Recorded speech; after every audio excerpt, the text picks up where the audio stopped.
샬롬 삼국지 9권 첫 번째. 강남의 서생 700리 초경을 불사르다. 강남의 서생 700리 초경을 불사르다. 육손이 대도둑이 되어 촉과의 싸움을 총괄하게 되었다는 내용을 알리는 도성의 글이 효정에 이르자 그곳에 있던 한당과 주태는 깜짝 놀랐다.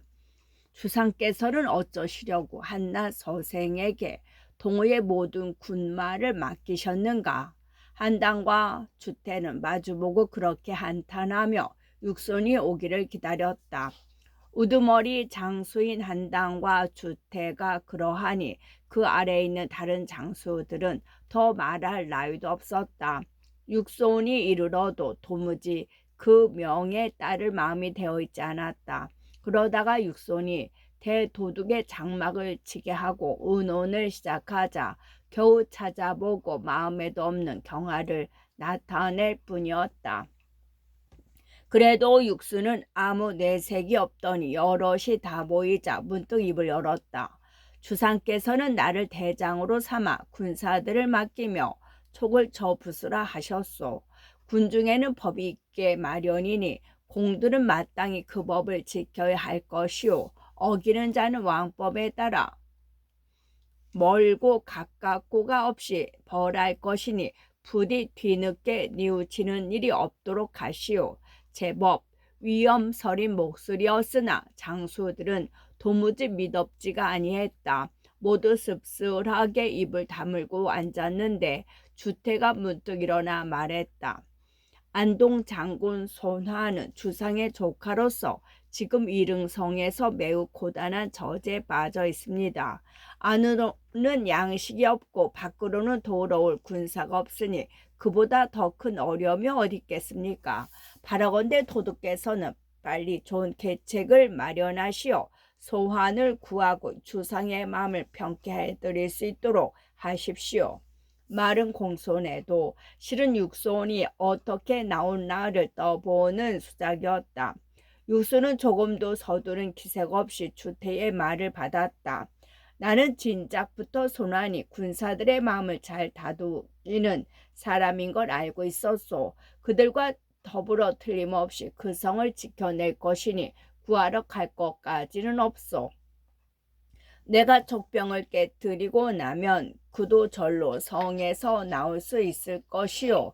그러나 장수들은 아무도 그 말을 믿지 않았다. 풋내기 서생의 허풍이라고 여기고 속으로 가만히 비웃으며 그 자리를 물러났다. 한당과 주태도 마찬가지였다. 저런 어린아이를 장수로 삼다니 동호도 끝장인가 보호. 공은 어떻게 보시오. 한당과 주태를 보고 그렇게 걱정하자 주태도 어두운 얼굴로 맞장구를 쳤다.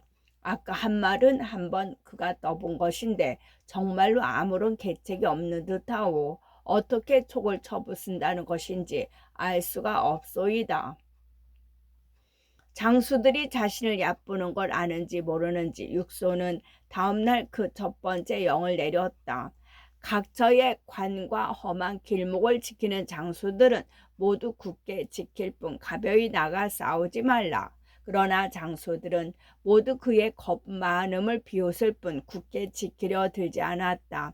다음날 육소는 모든 장수들을 자신의 군막으로 불러 모으고 꾸짖듯 물었다. 나는 왕명을 받고 모든 군마를 거느리게 되었소. 거기 따라 어제 몇 차례나 그대들에게 각처를 굳게 지키라 군령을 내렸는데 가만히 돌아보니 아무도 내 명을 지키지 않는 듯했소. 도대체 그게 어찌된 까닭이오. 나는 손장군을 따라 강남을 평정하면서 수백 번의 싸움을 겪었소. 여기 있는 다른 장수들도 혹은 도역 장군을 따라 혹은 지금의 주상을 따라 모두 죽고 사는 싸움터를 수없이 넘나든 사람들이요. 주상께서 공을 대도둑으로 삼아 촉병을 물리치라 하신 것은 하루빨리 계책을 세우고 군마를 정돈에 밀고 나감으로써 큰일을 일찍 매듭지으라는 뜻일 것이요. 그런데도 다만 굳게 지키고 나가 싸우지 말라 하니 하늘이 적병을 죽여주기를 기다리기라도 하란 말이요. 또 우리는 살기만을 탐내고 죽기를 두려워하는 사람들이 아니오.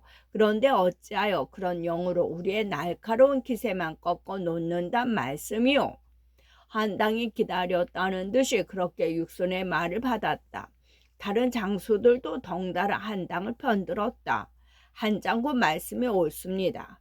저희들은 모두 한바탕 죽기로 싸워보기를 원합니다. 그러자 육순이 문득 칼을 빼들고 그들을 노려보며 소리 높여 외쳤다.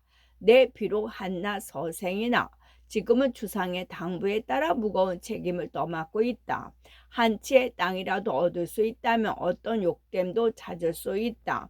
그대들도 각기 맡은 바 길목을 잘 지키고 결코 함부로 움직이지 말라.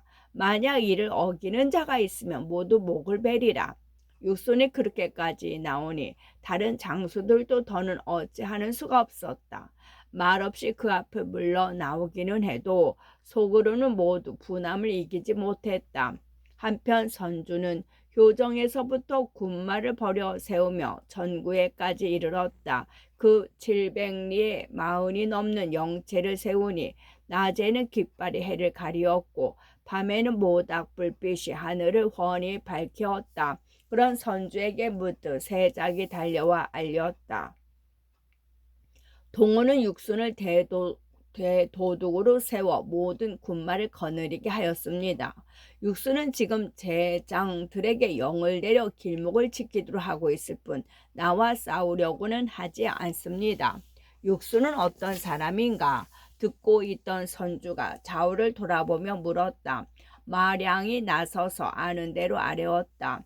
육순은 동호의 한낱 서생으로 나이는 어리나 재주가 많고 꾀가 깊습니다.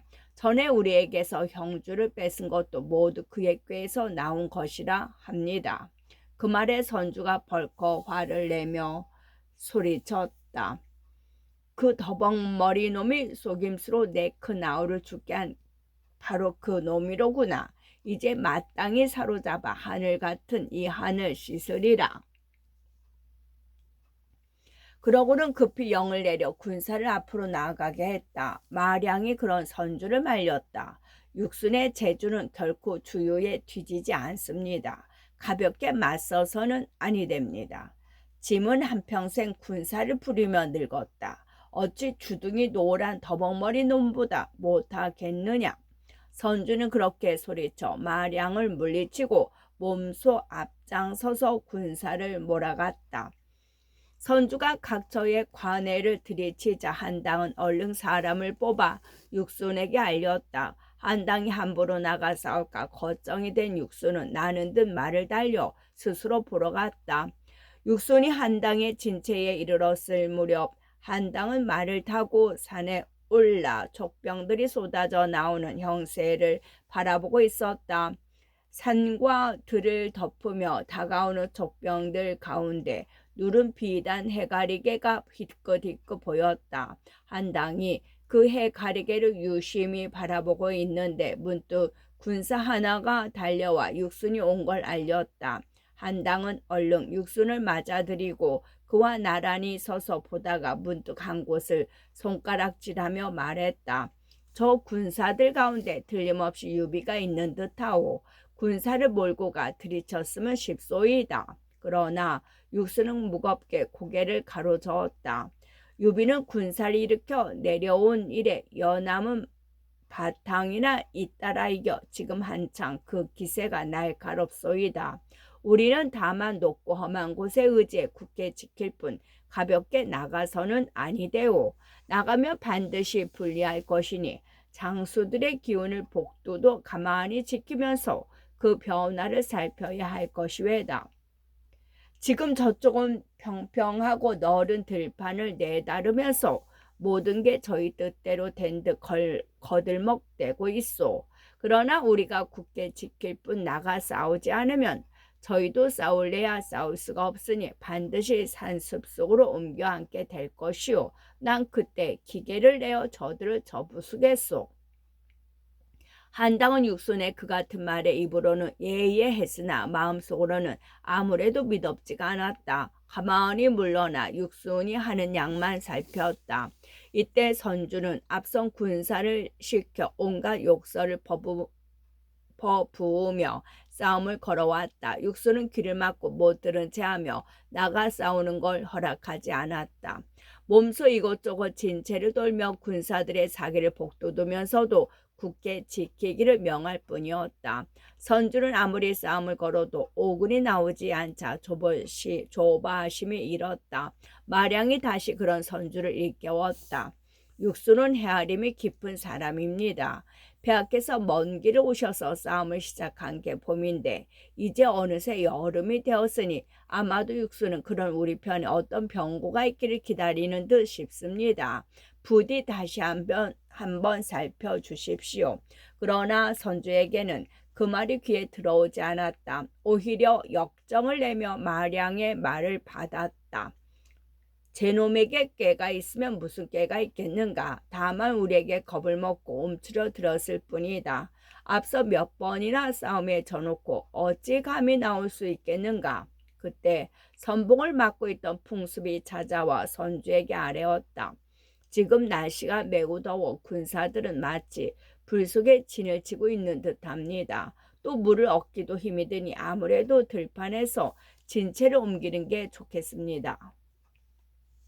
바로 육순이 예측한 대로였다. 그러나 선주는 풍습의 말대로 따랐다. 군사들을 숲이 무성한 그늘이면서도 물을 얻기 쉬운 골짜기 가까운 곳으로 옮겨 거기서 가을이 오기를 기다리게 했다.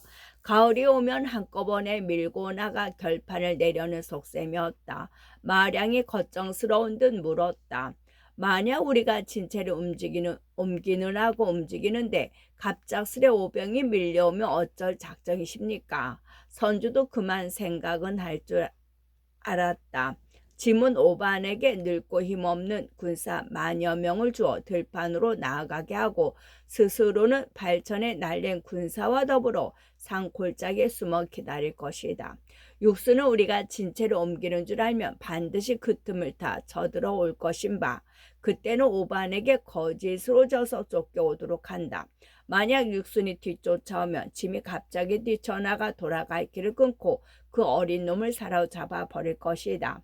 과연 싸움터에서 늙은 영웅다웠다. 그 같은 선주의 빈틈없는 헤아림에 문무 관원들은 모두 감탄에 마지 않았다. 폐하의 귀신 같은 헤아림에는 실로 저희가 미칠 길이 없습니다. 그렇게 지하를 했으나 그 무슨 예감에서인지 마량만은 종래 얼굴이 밝아지지 않았다. 한참 있다가 다시 불쑥 말했다. 듣자니 요사이 승상은 동천으로 나와 각자의 관해를 살피며 위병이 쳐들어올 것에 대비하고 있다고 합니다. 폐하께서는 지금 군사를 벌여두려는 모든 곳을 그림으로 그려 승상에게 보내시고 좋은지 나쁜지를 한번 물어보시는 게 어떻겠습니까?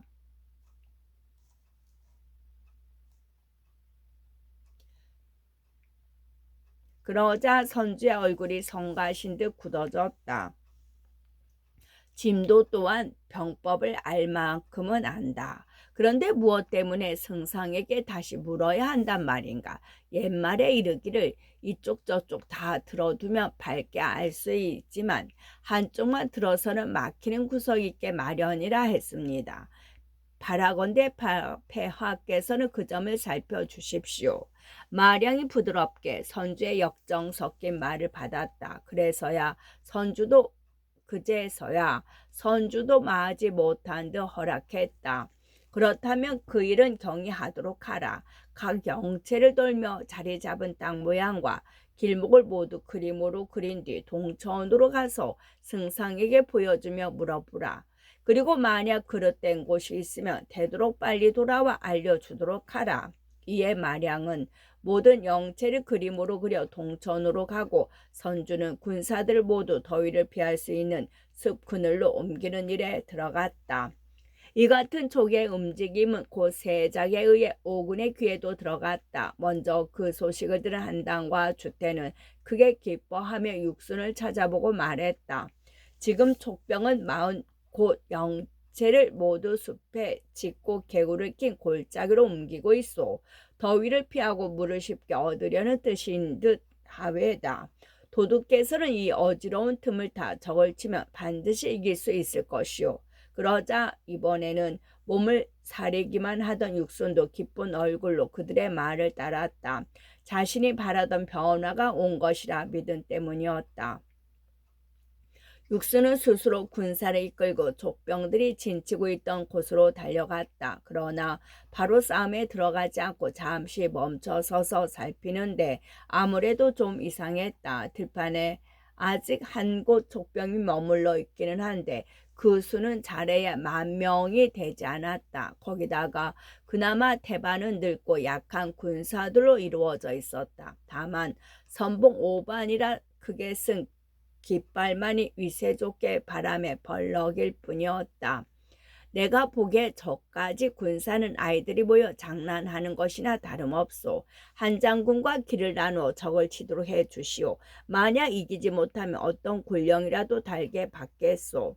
보고 있던 주태가 한다름에 달려나가듯 그렇게 소리쳤다. 그러나 한참을 이곳저곳 살피고 가만히 살피던 육수는 이윽고 무겁게 고개를 저으며 채찍으로 한쪽을 가리켰다. 저 앞 산골짜기에 은은히 살기가 뻗치는 걸 보니 틀림없이 거기 복병이 있는 듯하오. 그 때문에 들판에는 일부러 늙고 약한 군사를 풀어놓아 우리를 꿰고 있는 것이오.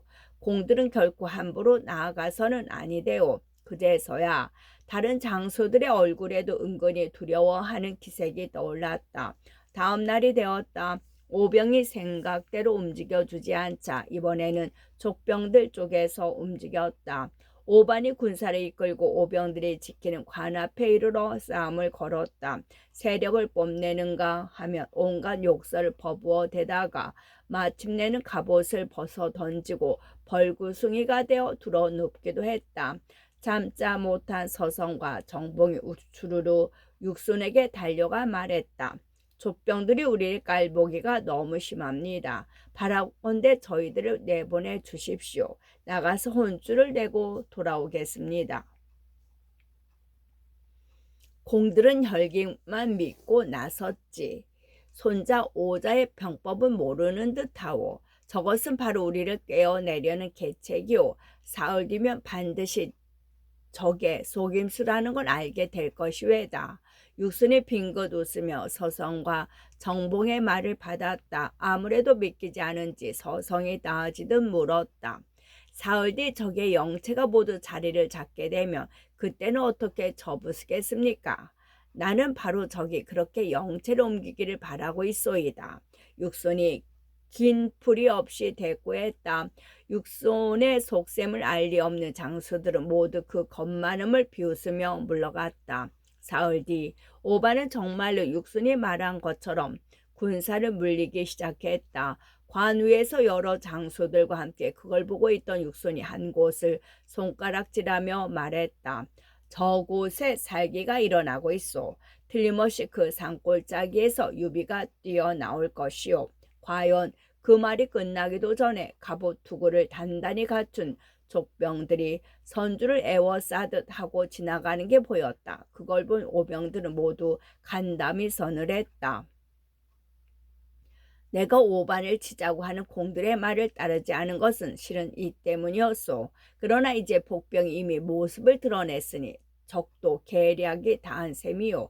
열흘 안으로 틀림없이 족을 접으실 수 있을 것이외다. 그러나 장수들은 모두 육순의 말을 믿으려 들지 않았다. 고개를 갸웃거리다가 입을 모아 물었다. 족을 접으려면 마땅히 전부터 서둘러야 했습니다. 이제 족군의 영체는 700리에 이르고 서로 도와가며 지킨 지도 18달이 지났습니다. 18달이 지났습니다. 요해마다 자리 잡고 굳게 지키는데 어떻게 접으실 수 있단 말씀입니까? 장군들은 모두 병법을 알지 못하시는 듯하오. 유비는 세상이 알아주는 영웅이요 지모가 많은 사람이외다. 그런 그의 군사가 처음 움직일 때는 반드시 법도가 있고 규율이 잘 서 있게 마련이요. 그러나 지금은 달라졌소. 여러 달이 되어도 우리는 이기지 못했으니 그 군사들은 지치고 사기도 떨어져 있을 것이요. 적을 칠 때는 바로 지금 이외다. 육손이 아이를 타이르드 그렇게 말했다. 그제서야 장수들도 모두 그의 밝은 헤아림에 감탄에 마지 않았다. 육손은 곧 손권에게도 사자를 보내 며칠 안으로 족을 깨뜨릴 수 있으리라는 글을 전해 올리게 했다. 육순의 글을 읽은 손권은 기뻐 어찌할 줄 몰랐다. 강동에 이렇듯 뛰어난 인재가 있으니 내가 걱정할 게 무엇이 있겠는가. 다른 장수들이 모두 글을 올려 육순이 겁많음을 일러 바쳤으나 나는 믿지 않았는데 이제 그의 글을 보니 실로 그는 겁많은 사람이 아니었다. 그렇게 감탄하고 곧 크게 군사를 일으켜 육순의 뒤를 받쳐주러 갔다. 이때 효정의 선주는 모든 수군을 휘몰아 강물을 타고 아래로 내려갔다. 물가 곳곳에 수채를 세우고 내려가다 보니 어느새 오나라 땅 깊숙이 들어서게 되었다. 황건이 걱정스러운 듯 그런 선주에게 아뢰었다. 물을 따라 내려가는 것은 나아가기는 쉬워도 물러나기는 어렵습니다. 바라건대 신이 앞장을 서게 해주시고 폐하께서는 뒤를 따르도록 하십시오. 그래야만 만에 하나라도 이를 그르치게 되는 일이 없게 될 것입니다. 오나라 역적 놈들은 모두 겁을 먹어 간담이 오그라 붙어 버렸다. 짐이 군사를 몰고 이제껏 나아갔건만 아무 일도 없었는데 세상 무슨 걱정인가. 선주가 그렇게 황건의 말을 받았다. 황건의 말을 옳게 여긴 다른 장수들도 모두 선주를 말렸으나 소용이 없었다. 여전히 고죽스레 고개를 내젓다가 다시 황건에게 말했다. 굳이 그렇다면 경이 강 북쪽에 남아 위나라 도적들에 대비하라. 짐은 강의 남쪽에 있는 군사를 이끌고 나아가리라. 강을 끼고 양길을 나아간다면 달리 걱정할 게 무엇 있겠는가. 그렇게 되니 다른 사람들도 더는 말리지 못했다. 족과 오와의 싸움을 가만히 살펴보고 있던 위의 세작이 밤낮을 가리지 않고 돌아가 위주 조비에게 알렸다. 오를 치는 족은 나무 진채를 엮어 그 길이가 700리에 뻗쳐 있고 그 군사는 40몇 곳에 나누어져 자리 잡고 있는데 모두 숲속입니다. 또 강북의 군사는 황건이 도맡아 거느리고 있으면서 매일 100리가 넘는 곳까지 보초를 보내는데 무슨 까닭인지 모르겠습니다. 그 말을 들은 조비는 하늘을 쳐다보고 껄껄 웃으며 말했다. 유비가 오래전에 싸움에 지겠구나. 어찌하여 그렇습니까? 여러 신하들의 까닭을 몰라 물었다. 조비가 서슴없이 말했다. 유비는 병법을 잘 알지 못한다. 그렇지 않고서야 어찌 700리에 이르는 영체로 적과 맞설 수가 있겠는가. 물을 낀 들판이나 거칠고 험한 땅에 군대를 머무르게 하는 것은 병법에서 매우 꺼리는 일이다. 그런데 바로 그런 짓을 해놓았으니 유비는 반드시 육순의 손에 패하고 말 것이다. 열흘 안으로 틀림없이 그런 소식이 올 테니 두고 봐라. 그러나 신하들은 그 말을 믿지 못했다. 모두 군사를 일으켜 유비가 동호를 이기고 위로 덤벼들 때에 대비하기를 권했다. 육순이 만약 이 싸움에서 이기면 오는 틀림없이 모든 군사를 몰아 서천을 뺏으러 갈 것이다. 그리고 오병이 멀리 서천으로 몰려가면 그 나라는 덩비고 말 것이다. 짐은 그때 군사를 보내 도와준다는 거짓 구실로 세 갈래 군마를 한꺼번에 내려보낼 것이 작정이다. 그렇게 되면 동호는 손바닥에 짐 한번 뱉는 정도의 수고로도 넉넉히 뺏을 수 있으리라.